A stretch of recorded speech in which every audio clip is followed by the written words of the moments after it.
developers resurrect classic games for the modern era, they usually overhaul the core experience with enough bells and whistles to make it stand up to current releases. This is not the case in NBA Jam. The gameplay of this 2-on-2 fast-paced dunkathon that you remember playing in the arcade 17 years ago has made its transition to the current consoles virtually unchanged.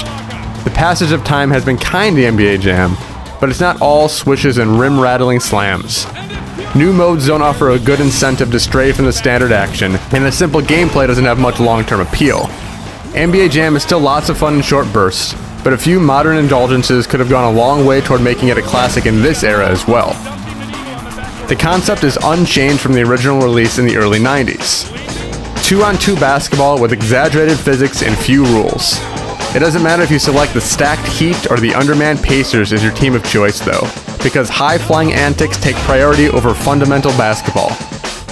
Dunks from beyond the free throw line, fadeaway 30-footers, and backboard-shattering alley-oops are all the rage, and stringing a bevy of jaw-dropping offensive moves together is just as likely to elicit an excited yell from spectators as the enthusiastic announcer. You reach, I teach! Responsive controls ensure every leap, pass, and shove is dished out at the precise moment you need, laying the foundation for a spirited competition that never wants for excitement.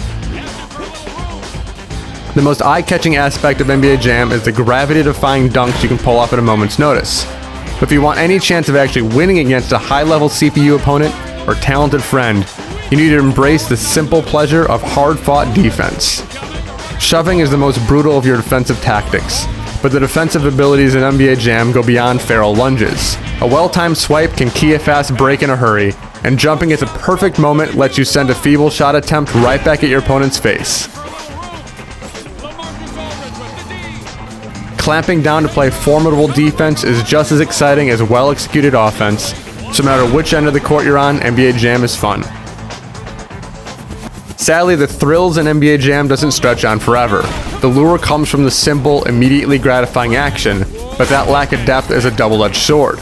You can see just about every offensive and defensive permutation in your very first game.